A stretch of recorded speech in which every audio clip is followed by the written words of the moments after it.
Hello, hello, hello, and welcome to the Technikum 29 Private Computer Museum in Kelkheim near Frankfurt in Germany. I'm the Strauss with 3ss.com, and I'm here to talk to you about a computer which was advertised. This is from an actual sales brochure as compact, mobile, low in cost. But because we're in a museum, it's a little bit older than you might think. So it's obviously not the smartphone I'm filming this on. Maybe something like this. Yeah, BlackBerry, remember those? This one's kind of coming apart in a venom-like sticky glue plastic disintegration. Nope, maybe it's one of these. Handspring, remember? This was the cheap version.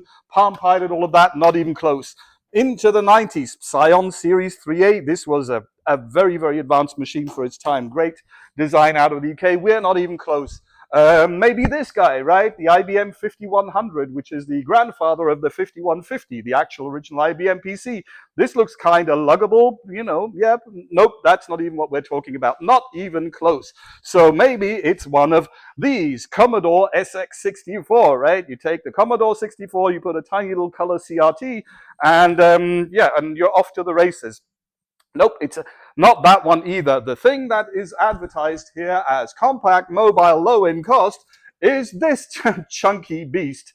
The LGP-30, 350 kilograms, over 800 pounds of heavy metal, first generation of computer, valves and absolute beast, punch tape, magnetic drums, all of that.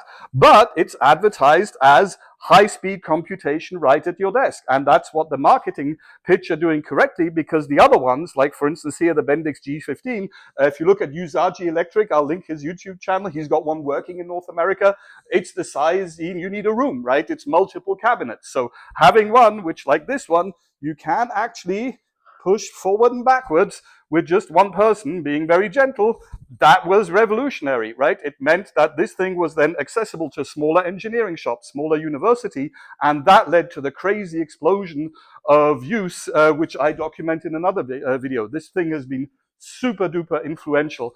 Couple of other marketing gimmicks which I love from this guy's. World largest manufacturer of typewriters and makers of data processing equipment. Notice the wording, right? They're not the world's largest manufacturers of data processing equipment. No, they're just of typewriters, and on the side they make data processing equipment. And then, fewer components means fewer checkouts. I guess they're talking about Biggs. GitHub, or plugs into a regular wall outlet. Desk size, completely mobile. Yep, marketing. This is what marketing told me, or a 30-year computer told me about B2B sales. Subscribe to the channel, support the museum, and if you want, go to Strauss with 3ss.com and subscribe to the mailing list. Peace out.